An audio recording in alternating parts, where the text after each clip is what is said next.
It doesn't matter what the frickin' legal and ethics people say. We need to win this motherfucker. Hillary, is aware of all the work that you guys do, I hope. The campaign is fully in it. And then they tell Hillary, what's going on. Well, Hillary knows through the chain of command. Yeah. I'm not suggesting we wait around. We need to start this shit right away.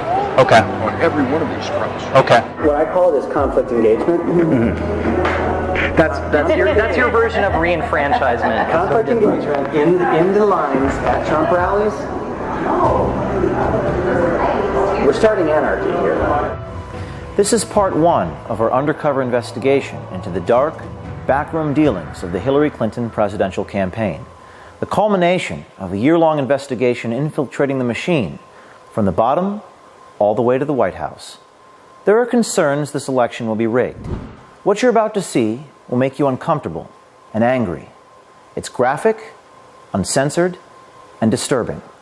Our attorneys say there is strong evidence of criminality, and this is just part one.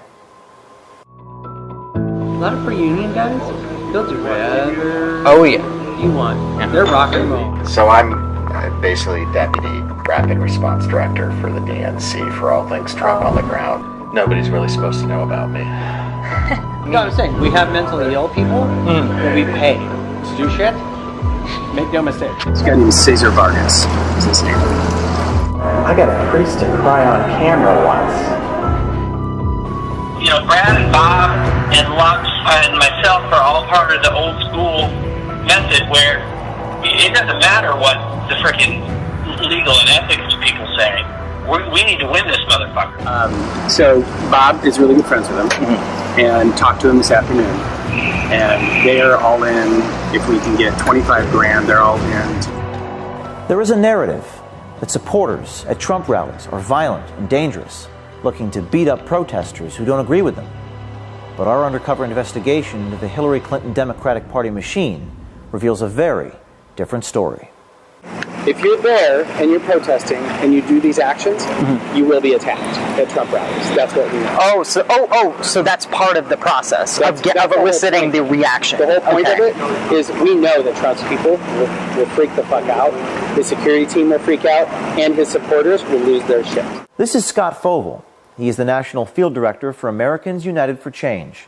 He used to work for People for the American Way, an organization funded by George Soros. He also has his own company called the Fogle Group.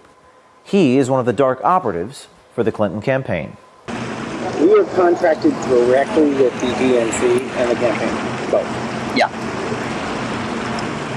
I am contracted to him, but I answer to the head of special events for the DNC and the head of the special events and political for the campaign. The campaign pays DNC, DNC pays Democracy Partners pays the Fogle Group goes and executes the shit on the ground. Democracy Partners is a private political consulting company with deep ties to Hillary Clinton, Barack Obama's White House, and the Democratic National Committee. We are the primary mechanism as a team. Democracy Partners is the tip of the spear on this. Wherever Trump and Pence are going to be, we have events. Okay. And we have a whole team across the country that does that. Both consultants and people from the Democratic Party and the Democratic Party apparatus and people from the campaign, the Clinton campaign. My role with the campaign is to manage all that. Bob Creamer is Democracy Partners. He is the husband of Jan Schakowsky, a Democratic congresswoman from Chicago, and in 2005 he pled guilty to tax violations and bank fraud. He was convicted and sentenced to 5 months in prison and 11 months of house arrest. He founded Democracy Partners in 2011. Just for a little orientation, Democracy Partners is kind of a group practice of a variety of consultants that do essentially a wide variety of different kinds of political consulting. I work with Bob Creamer one-to-one all the time. I'm the white hat. Democracy Partners is kind of the dark hat. Bob Creamer is diabolical, and I love him for it. Yeah. This investigation has revealed compelling evidence of a dark money conspiracy, a violation of federal campaign coordination laws between Hillary Clinton's campaign, Priorities USA, Hillary's super PAC, and the Democratic National Committee. We have a quick deliverable that we have to deliver every day for our groups of clients who are involved in these projects. AUFC, A4C, which is Alliance for Change, Alliance for Retired Americans, which is part of AFL-CIO. They're one of our partners on the AUFC stuff for social security. Depends on the issue. And then there's the DNC and the campaigns and priorities. Priorities is a big part of this too. The campaigns and DNC cannot coordinate with priorities, but I guarantee you that the people who run the super PACs all talk to each other, and we and a few other people are the hubs of that communication. Like, so you're kind of like intermediaries between the super PACs and the DNC. But the DNC, they can't talk to each other. Okay. But you guys are kind of like... We're consultants, so we're not the official entity. And so those conversations can be had between consultants who are working for different parts. Yeah. Okay. That's why there's Bob, who's the primary there, and I'm a sub to him, and I'm also primary to AUFC separately. That's why. So there's like a Morse code between the DNC and the super PACs. It's less of a Morse code than it is a text conversation that never ends. It's like that. It's kind of like an ongoing Pony Express. Okay, so I mean that's not as efficient as it could be, but that's because the law doesn't allow it to. The thing that we have to watch is making sure there's a double blind between the actual campaign and the actual DNC and what we're doing. There's a double blind there. And how so that they can plausibly deny that they knew anything about it. Scott Fovel is Kramer's attack dog. Fovel and his people train the agitators to go to Trump rallies, and nothing is left to chance. There's a script. Oh, there is a script. There's a script. Okay. There's a script of engagement. Sometimes the crazies bite, and sometimes the crazies don't bite. They're starting confrontations in the line, right? They're not starting confrontations to volunteers in the rally, because once they're inside the rally, they're under Secret Service's control. When they're outside the rally, they're more affected out.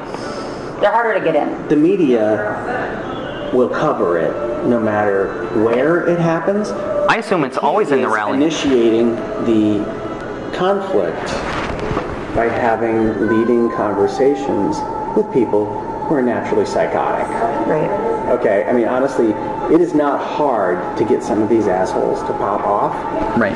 It's a matter of showing up to want to get into the rally in a Planned Parenthood t-shirt. Or, you know, Trump is a Nazi. You know, you can message to draw them out and draw them to punch you. Fovel boasts about the extent of his network of operatives. So here, you have a schedule of events. We update this on an ongoing, rolling basis every morning. Those are all the Trump appearances. These are all the Trump and Pence appearances. Tomorrow, for instance, we are turning out 500 people in front of the Trump International in D.C. We have to have people prepared to go wherever these events are, which means we have to have a central kind of agitator training. Yep. Now, we have a built-in group of people in New York who do this. Okay. We have a built-in group of people in D.C. who do this. I was going to say, are they localized? We have a group of people in Vegas. We have a group of people in Colorado. We have a group of people in Minneapolis. So I'm basically Deputy Rapid Response Director for the DNC for all things Trump on the ground. This guy is Aaron Black. He works full-time for Kramer at Democracy Partners. He directs the spontaneous protests at Trump and Pence events. His real name is actually Aaron Minter. We don't know why he uses the name Black. Nobody's really supposed to know about me. So the Chicago protest, when they shut all that was us. It was more him than me, but none of this is supposed to come back to us because we want it coming from people. We don't want it to come from the party. So if we do a protest and it's DNC protest, it's right away the press is going to say partisan. But if I'm in there coordinating with all the groups on the ground and sort of playing field general, but they're the ones talking to the cameras. Then it's actually people. But if we send out press advisories with DNC on them and Clinton campaign, it doesn't have the same effect. We have to be really careful because what we don't need is for it to show up on CNN that the DNC paid for X people to. That's not going to happen. So, me and I did the Chicago Trump event where we shut down the light bulbs. Yeah. Zulema Rodriguez and Aaron Black are bragging about a protest last March that turned extremely violent and led the Trump campaign to cancel a huge rally. Fights broke out between protesters and Trump supporters, and 2 Chicago police officers were injured.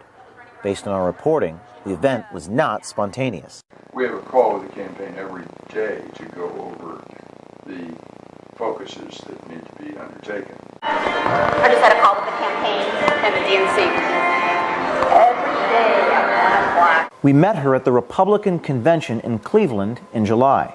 And then we also did the Arizona one where we shut the highway down. Yeah, really? Yeah. This Clinton dark machine is also prepared for the fallout from the violence they foment at the Trump rallies and other demonstrations. Because the one thing I'm never going to do is have some kid get punched out at a rally and then not have his doctor bill and his legal bill, if he gets arrested, pay for it. Ultimately, the whole endeavor is to get negative press of Trump and his supporters in local and national media. It's something that Bob and I obsess about. Is we're not going to go to an effort to just do an event and not have anybody show up or not have it covered. We have to get coverage. These guys have been doing their dirty tricks for some time, even before Trump won the nomination. So I probably know your work. I know you do. Everybody knows.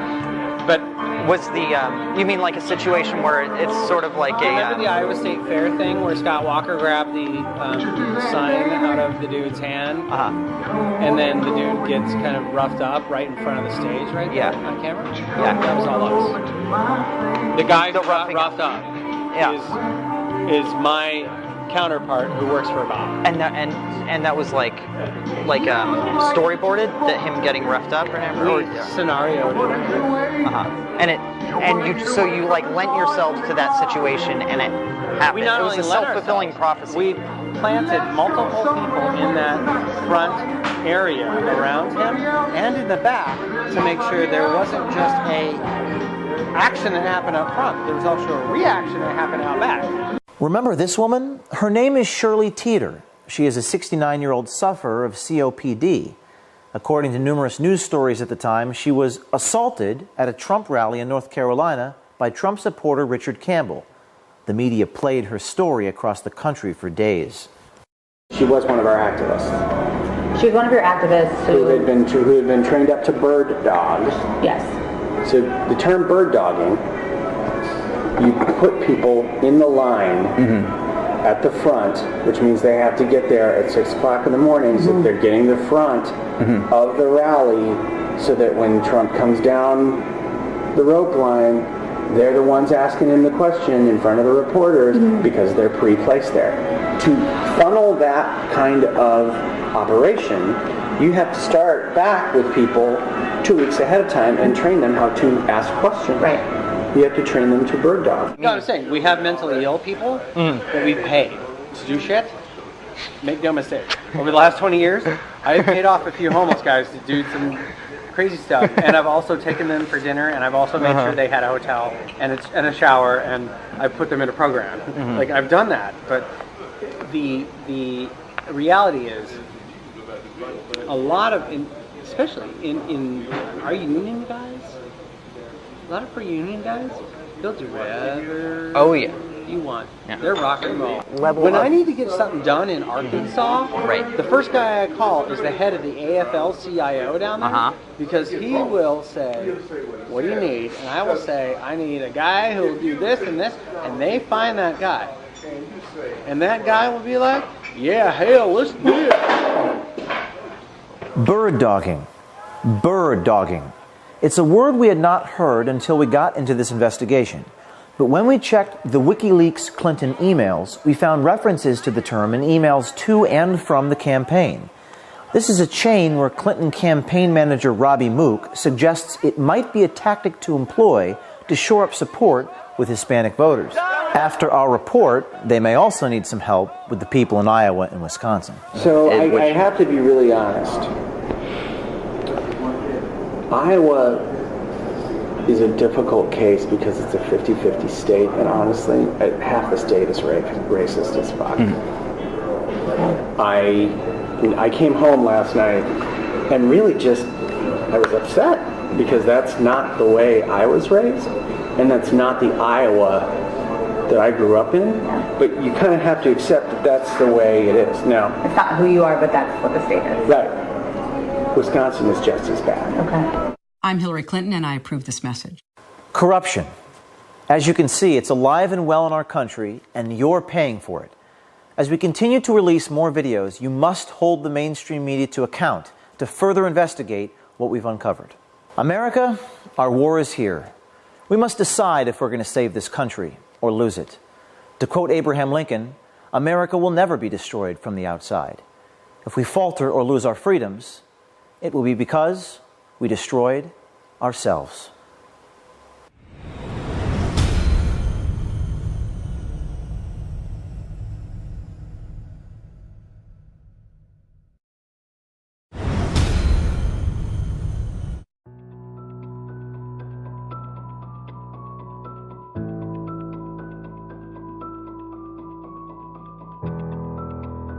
You could fuck your mother in front of the governor and not go to jail.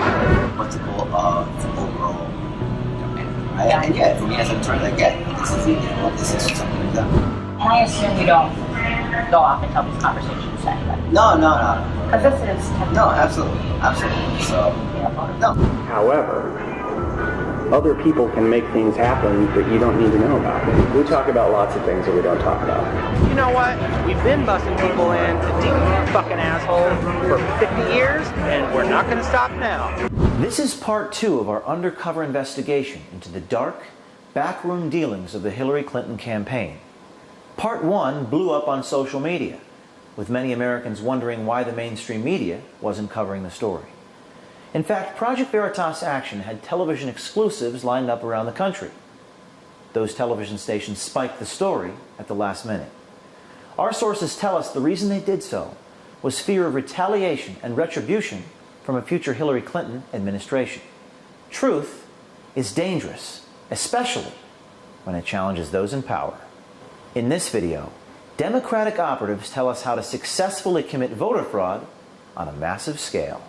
A lot of free union guys, they'll do whatever you want. Yeah. They're rock and roll. So I'm basically Deputy Rapid Response Director for the DNC for all things Trump on the ground. Nobody's really supposed to know about me. You know what I'm saying? We have mentally ill people that we pay to do shit. Make no mistake. This guy named Cesar Vargas is his name. I got a priest to cry on camera once. You know, Brad and Bob and Lux and myself are all part of the old school method where it doesn't matter what the freaking legal and ethics people say. We need to win this motherfucker. So Bob is really good friends with him, and talked to him this afternoon, and they are all in. If we can get 25 grand, they're all in. Our investigators wanted to find out what it would take to get the highest favorable turnout. Democratic politico Scott Fovel was our target, and he was more than willing to lead us through the process of how to rig an election. We did to them when we were in charge too. So what did we do? We did the exact same thing. Only we manipulated the vote with money and action, not with laws. It's a very easy thing for Republicans to say, well, they're busting people in. Well, you know what? We've been busting people in, a fucking asshole, for 50 years, and we're not going to stop now. We're just going to find a different way to do it. So, I mean, I grew up with that idea. You know, they used to bus people out to Iowa. If we needed people out there, we used to bus people out to Iowa. When we met Scott Fovel, he worked for People for the American Way, an organization funded in large part by George Soros. He now works for Americans United for Change. It's a nonprofit that claims to, quote, move America in a new, better direction, unquote. With guys like Fovel working for them, we wonder what direction that might be. When I do this, I think you're an investigator first. Good. Yeah. Work backwards. Yes. Yeah, that's great. I used to do the investigation. Yeah. Different method. I think backwards from how they would prosecute if they could, and then try to build out the method to avoid that. The plan that was discussed was how to bring people from one state into another state to vote illegally. They could invalidate. Well, okay, let's just say in theory, if a major investigation came up of major vote fraud that way, how would they prove it and who would they charge? Are they going to charge each individual?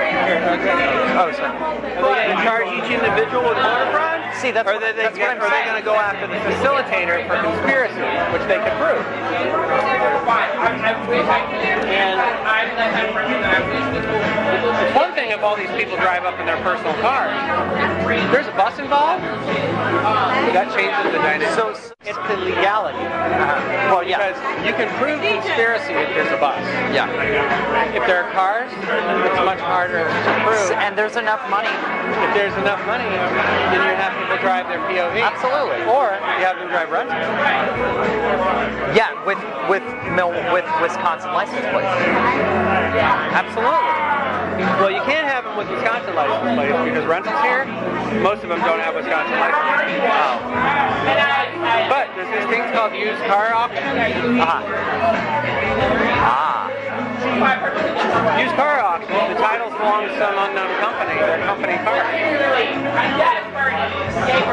And you know, these are multiple employers. These are not all one employer. Use shell companies. Yeah. Cars come from one company, the paychecks come from another. There's no bus involved, so you can't prove that it's en masse. There you go. So it doesn't tip people off. There you go. That's what I'm saying. See, okay, yeah. So now I'm starting to see that. Yeah. Okay. Yeah. When I do this, I think you're an investigator first. Good. Yeah. Work backwards. Yes. Yeah, that's great. I used to do the investigation. Yeah. Different method. I think backwards from how they would prosecute if they could, and then try to build out the method to avoid that. So, okay, so you're saying shell company, you're saying the car... if the car rental has a Wisconsin license plate and is owned by a third entity, then it's much harder to prove that these people drove in from out of state. There's no bus involved, so you can't prove conspiracy. And they would have to be looking for them in the first place. Oh, a bus is something that you're not. Yeah. That you're not looking for, or that you are looking for. Yeah. A car. Our journalist helped brainstorm with Fovel on how to come up with addresses for their phony voters. Now, if we just have the canvassers logging the homes, they don't even have to. They don't even have to know why they're doing. Put a mark on it and say this address. You know, we have moved, but moves could mean someone else moved in. You take that data and you flip it out and you give it to people and you have people go voting. That's brilliant. I love it. So. Yeah, and you know, it sort of depends upon how much the canvassers don't have to know why they just need to be told to do. Yeah. In fact, you don't want them to know. Right.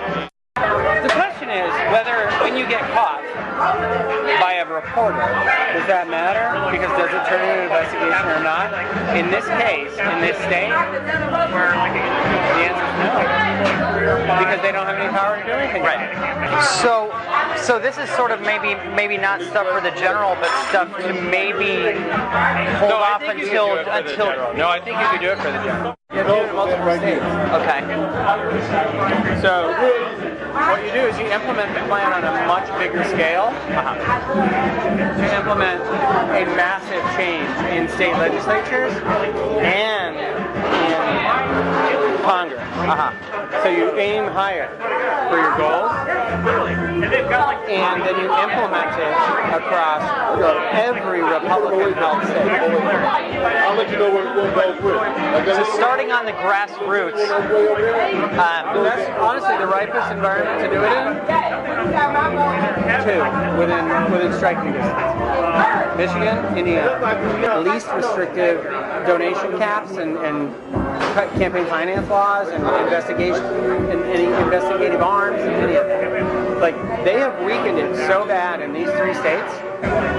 You could fuck your mother in front of the governor and not go to jail. If you had enough money to go like this. Fovel then told our journalist that he knew the guy that makes stuff like this happen. So Bob Kramer comes up with a lot of these ideas. I work with Bob Kramer one-to-one all the time. I'm the white hat. Democracy Partners is kind of the dark hat. I will probably end up being a partner there at some point. Because our philosophy on things is actually the same. Bob Kramer founded Democracy Partners in 2011. He is the husband of Jan Schakowsky, a Democratic congresswoman from Chicago, and in 2005 he pled guilty on tax violations and bank fraud. He was convicted and sentenced to 5 months in prison and 11 months of house arrest. One of the things that Steve was talking to Scott about and passed on to me, and I think it's one of the reasons why I got in touch with you, he envisioned, what do you need to be able to vote in some of these new voter, what do you really need, okay? What makes you a citizen? And if you look at that checklist, it's an ID card of any kind that shows you who you are, and a pay stub that shows you're getting paid at a local address someplace. I mean, to get registered. Yeah, to get registered. Yeah. So you go in and register. If you have those 2 things, you're registered to vote. Yeah. So if you, let's say I had a business inside of, say, Illinois or Michigan, and I hired people, and I had addresses for them, I could write them checks for those. I could use them as day laborers or whatever, and use them and find my way around the voter registration laws for Hispanics. That's one thing. I'm actually, that idea, when he gave it to me, I was like, that sounds like something we could register huge numbers of people that way. Well, that kind of thing kind of stuck in my craw when he mentioned it to me. All right, let me, on that front, I'm going to write down these options. Let me see if I can chat with the people who are most involved in Hispanic voter registration. Okay.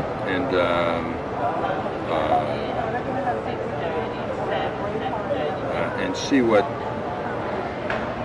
their thoughts are. I mean, there are a couple of different organizations that's their big trick. Okay, yeah, if you know folks that you can put me in touch with, what if I, We'll help you do this. I mean, this is very important, this stuff. Turnout is huge. Because Bob Kramer is diabolical, and I love him for it. Yeah. I've learned so much from that man over the last 20 years, I can't even tell you. And he calls me to be his firefighter a lot of the time. Yeah. Because there are people who, in our movement, who will not do what it takes to get shit done. And I am not that person. I'm the one they send when everything has gone to shit. So he spends a lot of time on the phone with my boss, actually, like asking for me to go places that I don't go. We had our donor set up a second meeting with Bob Kramer to see how he could help put this voter fraud plan into motion. This is re-enfranchising the voters. That's how I look at it, okay? If I could, through my company, employ these people for a day, okay, or for a week, or for a month, okay? And I could find work for them, useful work for them, and issue corporate IDs for them. Here's my fear. We can run this by our lawyers. Okay. My fear is that someone would decide that this was a big voter fraud scheme. Kramer hesitated to help our donor pull off the voter fraud scheme that Fovel created. Bob came back to me and asked me, what is he talking about? I told him what we were talking about. What you had done. And he said, well, I'm not going to touch that with a 10-foot pole now. Right. I go, nor should you. Good advice. Nor should you. Okay. He goes, good, I'm glad we're on the same page there. I said, however, other people can make things happen that you don't need to know about. And he goes, so that's where I think this goes. Yep. But you do understand, he's still going to have to know about it. Mr. Creamer? Yes. Well, I mean, is that okay as long as it's outside of... Okay. Now... We talk about lots of things that we don't talk about. Foval told us about a guy in New York that works with Creamer a lot. We wondered if he was the guy who could pull off the voter fraud scheme. This guy named Cesar Vargas is his name. So Bob is really good friends with him, and talked to him this afternoon. Vargas is an interesting character. He is the co-founder of the Dream Action Coalition, a New York lawyer and a dreamer himself. Born in Mexico, Vargas is an undocumented alien.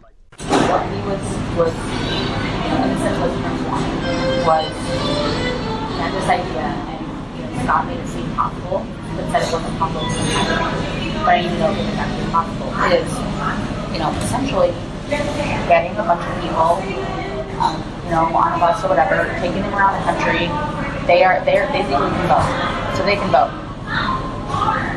At the same time, they're also getting work permits under a different name and voting again on behalf of people who cannot vote. Right. Yeah, I was to say, can we make something for, especially within the midterm elections in 2018? No, this is not going to happen, right? I know that. It is not gonna happen. So I think it's not about, for us, let's see who the next president is. If it's Donald Trump, it even makes more sense. The issue would be even more incredible and much more opportunity for us to jump into this. Right. If the Secretary Clinton and the 49D laws are loosened and we have much more opportunity for people to vote, and we have immigration reform, it's not going to be as significant, right? If we cross the bridge, can I count on you possibly help us do that? Yeah, no, absolutely.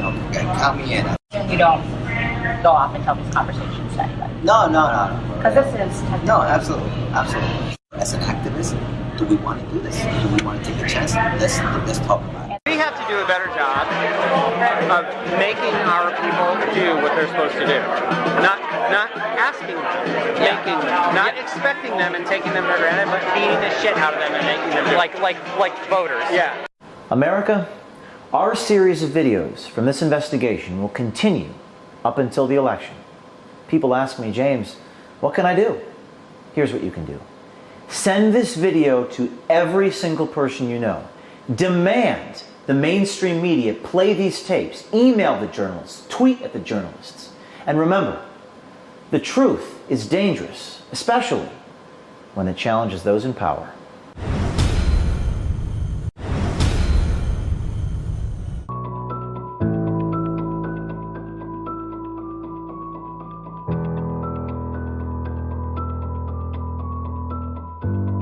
We just have to be careful about these things and the way we talk about them and about certain things. We have to clear this with DNC. With Democratic National Committee, we have to clear which message we're going to be targeting at each event. In the end, it was the candidate, Hillary Clinton, the future president of the United States, who wanted ducks on the ground. So by God, we will give ducks on the ground. So it's... Wow. Don't repeat that tape. Don't repeat that tape. I think this duck is going to get roughed up somewhere. I almost got punched on Monday morning. I mean, did ya? I was in a duck costume. If the future president of the United States wants ducks on the ground, we will put ducks on the ground. This is part 3 of our undercover investigation into the dark, backroom dealings of the Hillary Clinton campaign. In this story, we'll show an illegal dark money conspiracy between the Hillary Clinton campaign, the DNC, and the non-for-profit corporation Americans United for Change. And it's all disguised as a duck.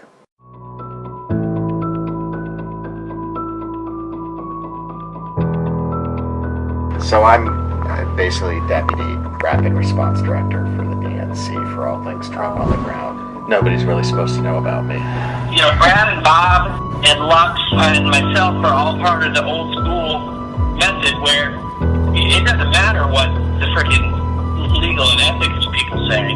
We need to win this motherfucker. So Bob is really good friends with him, and talked to him this afternoon, and they are all in.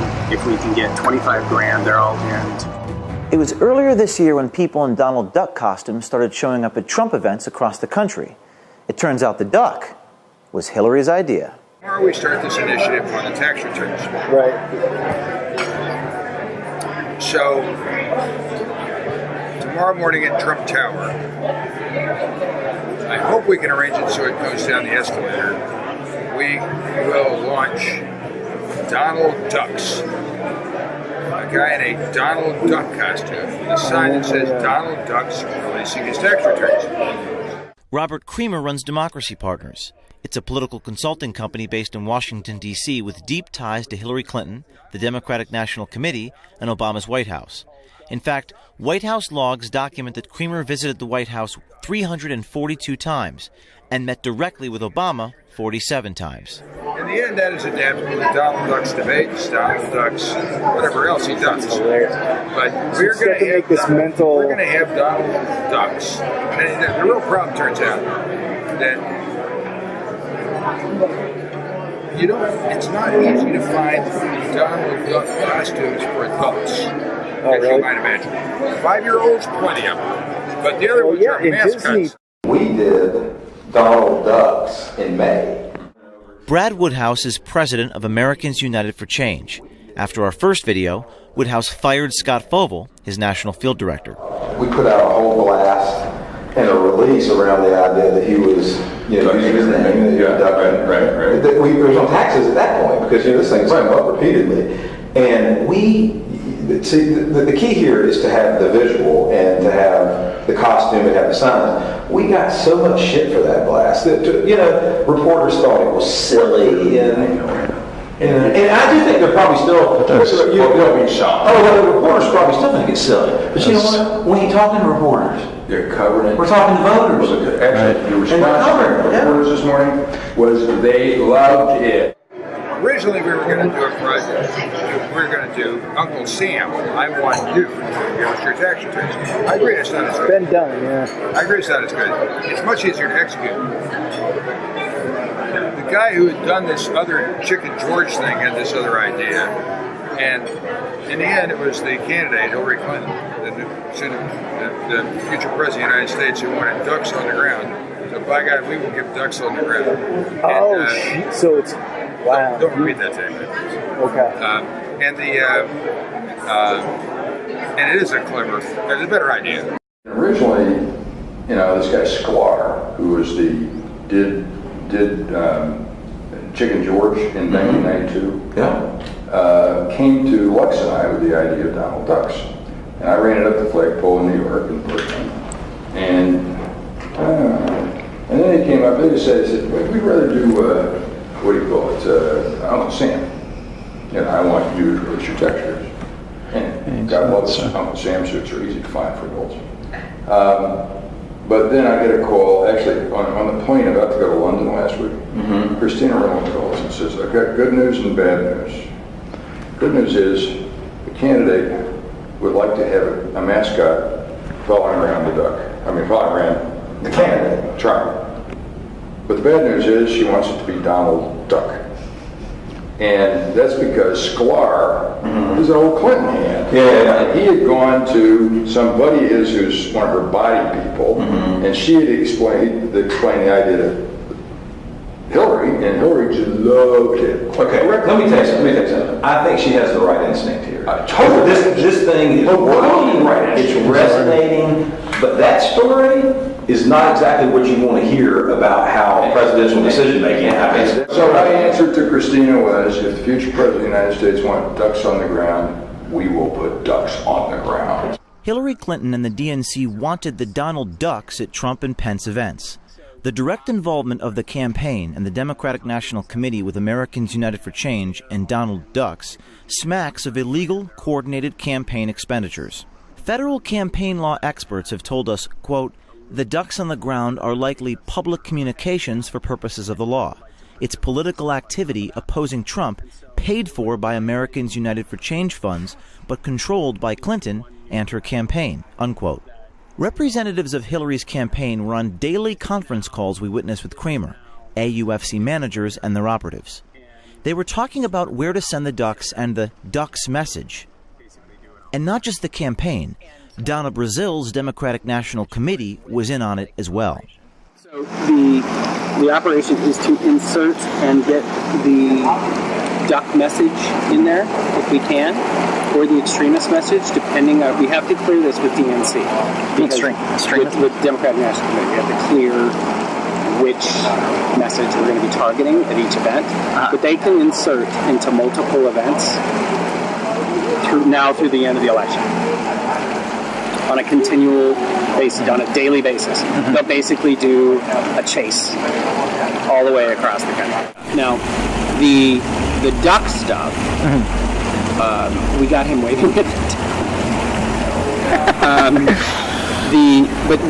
For the aggressive bird dogging, I want to make sure I stay on track here. For the aggressive bird dogging, we want to do front of the line before the events, where we're plastering the outside with the Trump duck message, and then going into the events, everybody has their phones. We insert like 20 people, 20 to 30 people into the events, where they all have their phones set to go off at the exact same time on an alarm with the duck call on the inside of the events all at once from all over your So they'll catch like the incident going down, or so we want the media to notice the duck calls, right? So we have everybody load a ringtone on their phone that at all times go off at the exact same time. We just ordered 1,000 rubber duckies with Donald Ducks written on them to hand out to people in the press. That's a cool idea. That is a cool idea. We got to order a bunch of Donald Duck hats so we can put people behind them at various events, when they speak. You get the drift? I'm gonna probably set up a mini website. Right? It's got to be Donald Ducks. It's got to look like Donald Ducks. Like Donald. Do they license the suits and put so that's why it's expensive to buy or rent them, because they're licensed. You're not going to run into a Disney problem, right? With a copyright issue? Or, let them sue us, please, God. Oh my God, that is awesome, right? Because you're going to get... I doubt that they will, because, they're paying the rent or buy the suits. That's where they get their license fee. We're not using it for commercial purposes. And the DNC didn't just help place Donald Duck at protests, they were in charge of it. Yeah. The whole duck thing, that came about, the reason we moved it from DNC to AUFC was to just do a hopscotch, but the actual idea was hatched way back in May. So our journalist asked Kramer why there was a problem with the DNC taking credit for the duck. The duck has to be an Americans United for Change entity. This had to do only with some problem between Donna Brazil and ABC, which is owned by Disney, because they were worried about our trademark issue. That's why. Oh, okay. It's really silly. Oh, yeah. Because they go to New York. New York doesn't care about any of that shit. Okay. So it's just like a trademark issue with... This it. Yeah, we originally launched this duck because Hillary Clinton wants the duck. In any case, so she really wanted this duck figure out there doing this stuff, so that was fine. So we put all these ducks out there and got a lot of coverage. And, the duck, they Trump taxes. And then ABC, they say, Disney went crazy because they thought our original slogan was Donald Ducks his tax paying, releasing his tax returns. They said it was a trademark. It's not. But anyway, Donna Brazil had a kind of a connection with it. She wanted to get sued, so on. So we switched the ownership of the duck to Americans United for Change, which, and now our signs say Trump Ducks releasing his tax returns, and we had any more trouble. On August the 18th, the Wall Street Journal wrote that Donald Ducks was the creation of the Democratic National Committee. Then on September 8th, the Journal reported that the DNC cut ties with the duck. Quote, the DNC is no longer associated with the duck. Americans United for Change is now managing the duck, a consultant for the liberal activist group told the Wall Street Journal, unquote. But behind the scenes, the DNC and the Hillary Clinton campaign was still running the show, breaking federal campaign coordination laws. Kind of divvy up responsibility, so sometimes it'll be like campaign owned, so like sometimes you'll see like that they advise something or they're taking credit for things, so like we're not taking credit for the duck anymore. That's like random allied groups, but it's still something that we're involved in. But why aren't you taking credit? Just because there were issues, there were like, it's a whole long story. Ask Bob about it. Intra-party politics. But okay. No, it wasn't intra-party politics, but we just have to be careful about these things and the way we talk about them and we notice about certain things. But you guys are, I trust it. They'll all be fine. Creamer and Fovel even expected there to be violence following the duck, and it sounded like they wanted it to happen.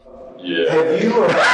Plastic duck. You're gonna have these ducks at some of these rallies, right? Sure. Every rally. Yeah. So are you not people with them to provide protection? Provide protection. Because I gotta tell you, I think this duck is gonna get roughed up somewhere. Oh, I'm sure. Someone's going to rip his costume off. It may happen at the Iowa State Fair this week. Yeah. Because Pence is there and the duck is planning to follow him around. It's about intensity. Not the duck itself. No. Okay. Because that's the only the reaction to the duck call and the signs. Okay. Because once they pull out these signs, Trump supporters literally start throwing punches at people.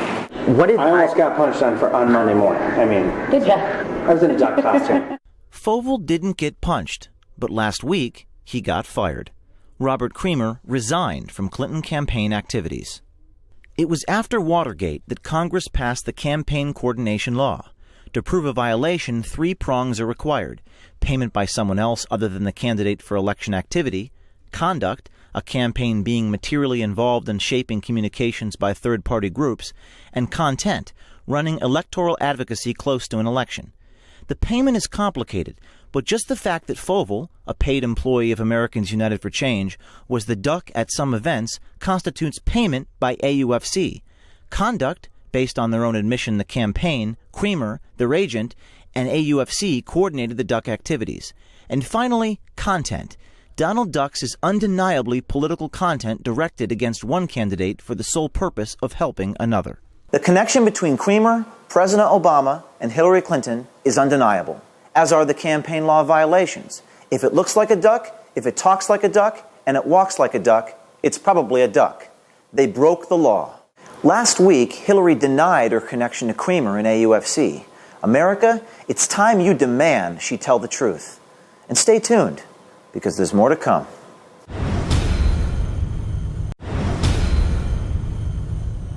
A political consultant. I just want to get the money from point A to point B. A shell company. Your guy took care of business right away. Yes, indeed. I just knew it took you out through Belize, and I just wanted to make sure that got to you. So good, I'm glad. An eccentric West Coast millionaire. Smaller checks to begin with, but I definitely could see myself being a larger contributor. An English money man. We have banks in BVI, we have banks in Belize. And the one in Belize we just used for the first time with your transfer. $20,000 sent from an offshore bank in Belize. I think we know that it's coming. We need some up front. And then mysteriously returned. All the ingredients of a spy thriller, but in fact were the elements we used for our undercover operation to investigate the Hillary Clinton campaign. The investigation ultimately led us to Robert Creamer, a Democratic power broker who knows the White House like the back of his hand. I've known the president since he was a community organizer in Chicago. Every morning, I'm on a call at 10:30 that goes over the message being driven by the campaign headquarters. I do a lot of work with the White House. The Project Veritas action investigation into the Clinton campaign took us more than a year. We had people working for the Clinton campaign full-time across the country. We even had someone working for a time inside the Clinton campaign headquarters in Brooklyn, New York. We had people posing as donors, political consultants, interns, overseas financial advisors, and activists. I can't stress with you guys enough how badly they need that money. So I'm basically Deputy Rapid Response Director for the DNC for all things Trump on the ground. Nobody's really supposed to know about me. You know, Brad and Bob and Lux and myself are all part of the old school method where it doesn't matter what the freaking legal and ethics people say. We need to win this motherfucker. So Bob is really good friends with him, and talked to him this afternoon, and they are all in. If we can get 25 grand, they're all in.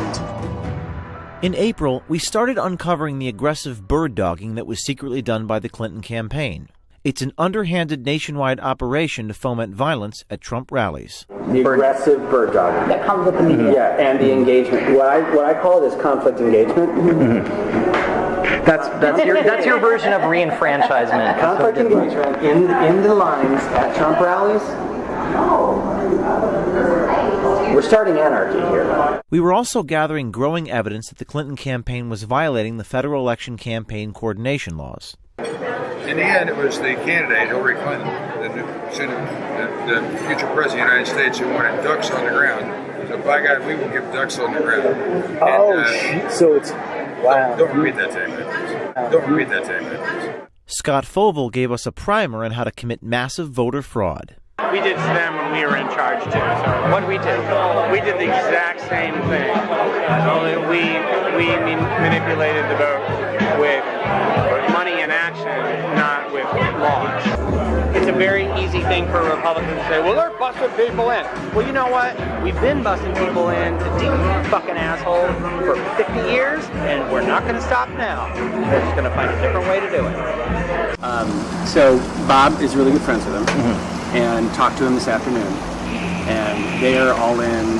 If we can get 25 grand, they're all in to do their piece. Creamer, Fovel, and Americans United for Change President Brad Woodhouse sent us numerous proposals to further their efforts, and they were asking for hundreds of thousands of dollars. I need to know from you folks that if I decide to do this, what is your drop dead date for if I do it, when, at what level, and when do you need a commitment from me? I mean, I think by the end of this month, because we look at this as basically a September 15th-ish thing or September 22nd. I'm thinking. So we want to be on the road by the time most of early voting has started, and we want to go close to the end. Okay, so I'll have to work with the trust. It's, do you need an upfront? Can we do it in installments? Or I mean, I think if we know that it's coming, we need some upfront, because we just, we're a C4, we're basically a campaign organization. We spend money that comes in to try to get the job done. So we're not sitting on a reserve to do this type of thing. So we raise and spend as it comes. As it comes in. So we would need some of it up front. And we're looking at other sources. We knew we were onto something important for the American people to know. However, our story was not complete. With the election looming, we were running out of time, and the people inside the campaign's dark effort were growing impatient with our cover story. It was all about the money. I can't stress with you guys enough how badly they need that money. Charles Roth III was an invention. He was the rich donor we invented who said he wanted to make a difference and stop Trump. This is a phone call he made to Robert Creamer in June. I can tell you right off the bat, Rob, that I see the rise of Donald Trump right now in the United States as an extremely scary thing. Me too. To prove the credibility of our donor and keep our investigation going, we made the tough decision to donate $20,000 to Robert Creamer's effort. We had determined that the benefit of this investigation outweighed the cost. First thing is, like I said, thank you for the proposal, and I'd like to get the $20,000 across to you. The second call I'm gonna make here is to my money guy, and he's gonna get in touch with you on how to wire the funds to you. Okay, we are running out of time, as you know, so we need to do it quick. Yeah. Also, there were some ideas that have been relayed to me from Steve that Scott mentioned to him about Trump events, that I would like to talk about those events as well. No, Trump events is fine. I mean, frankly, I spend most of my time overseeing the Trump events around the country. I mean, that's what I do, and for the Clinton campaign. So that's interesting as well. He told us to send the check to Americans United for Change. Americans United for Change is one of our clients, right? That's a C4 that is, was originally set up to do to lead the battle to stop the privatization of Social Security. Oh yeah. They're used to be located here, but they now are mostly on Massachusetts Avenue. But I'm their general consultant. Bob Creamer was listed as AUFC's general consultant until our stories about their shady activities were released. Now his name is nowhere to be found.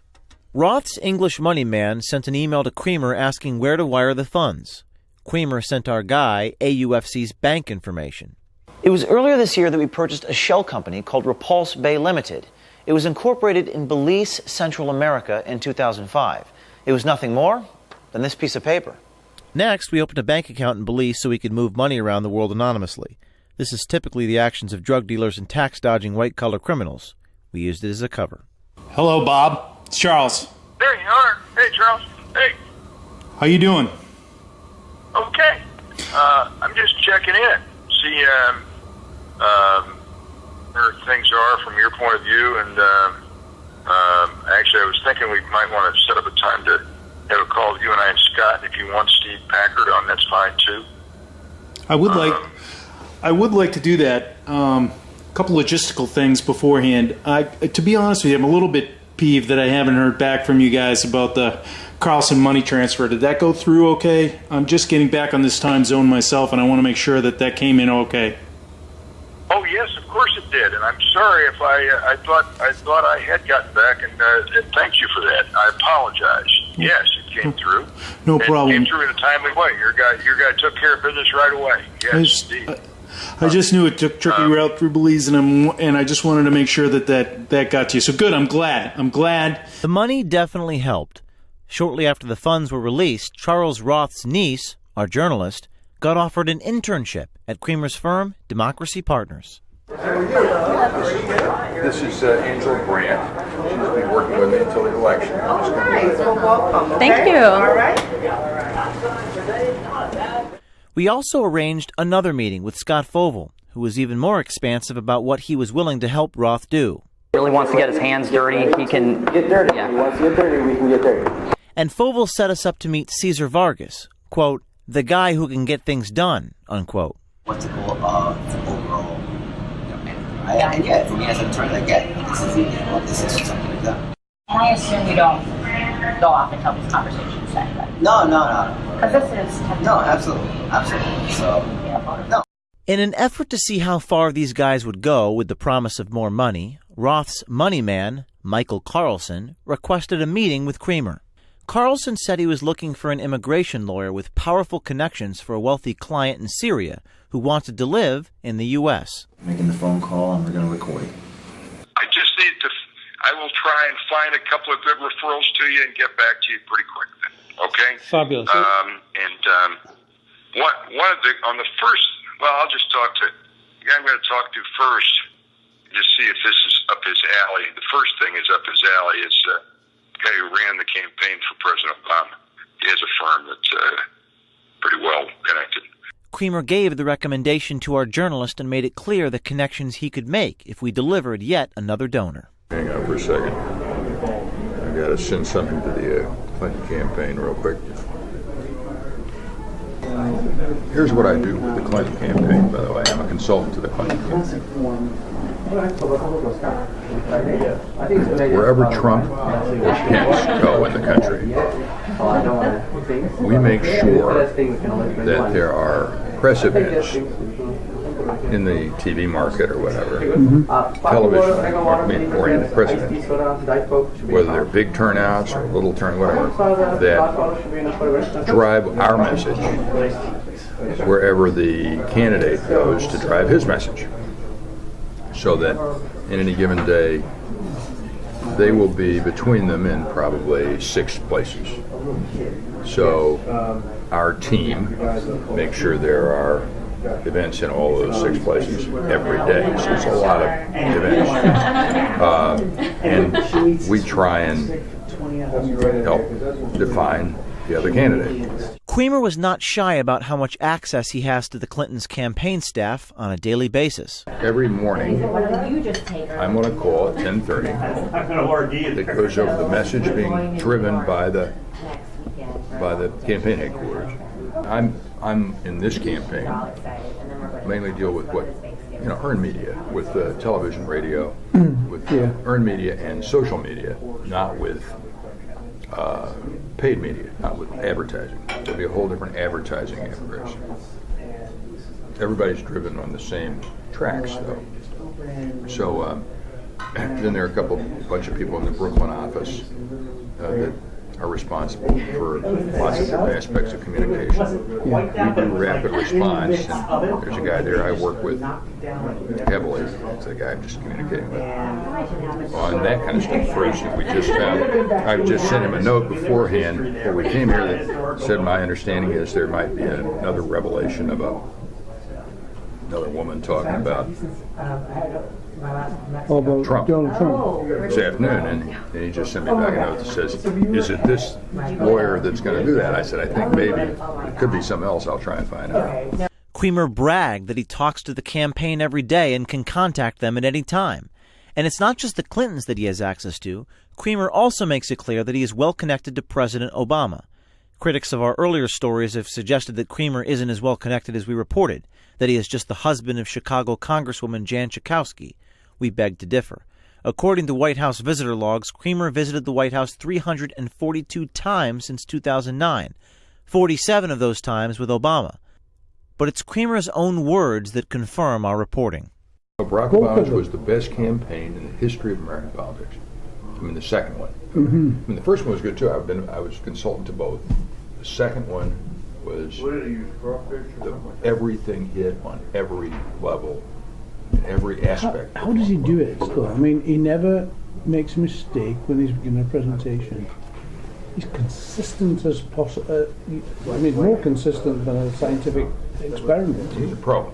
I've known the president since he was a community organizer in Chicago. Creamer thinks our journalist is connected to large donors and is not shy about the access he can give, but for a price, of course. Money for access. I need to meet him. Okay. You may have a lot more opportunity once he's done. 98 days, something like that, 97. Yeah, so when do you got to go back? I was just at an event with him in Chicago, actually, on Friday last. He's just as good as ever. He's, I do a lot of work with the White House on their issue, helping to run issue campaigns that they've been involved in. I mean, for immigration reform, for the health care bill, for the health care bill, for the yes, please. For the thank you. Try and make America more like Britain when it comes to gun violence issues. I was talking to a lady who's here in the U.S. She's a real, she's very wealthy, lives in Atlanta, has plenty of money, and is interested in making a donation to the inauguration. Okay. Totally. So, your person would rather give to the inaugural than she would to the campaign? That's what she said. She likes parties, I guess. Okay. Yes. That really interests her. She'd love to meet Hillary at some point. Okay. I'm sure that can be arranged. And how do you want to proceed to? How should I proceed here? I'll get back to her. I'll tell her, and she can call you. Okay. Or I'll call you back. That's fine. And we'll set up a meeting. You got to tell me how much she should be donating, because we don't know. I will talk to. I'll talk to. I'll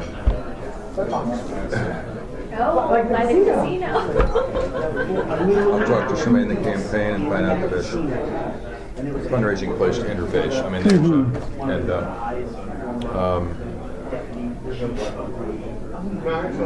And she's an American citizen, so she can do it, I'm sure. Oh yeah, I assumed that when she lived in Atlanta. I shouldn't have, I suppose, but I did. Okay. Let me know as soon as you can, and I'll make it happen. Our investment had paid off. The story was solid.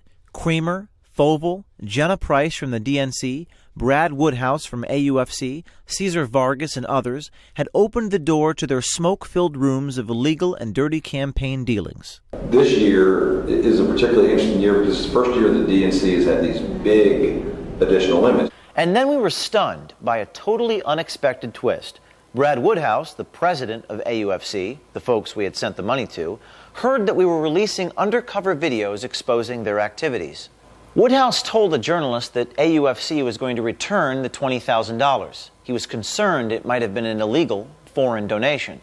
We were happy to get the wire transfer showing the $20,000 was returned, but we wondered why it wasn't a problem for the previous month that Woodhouse had the money.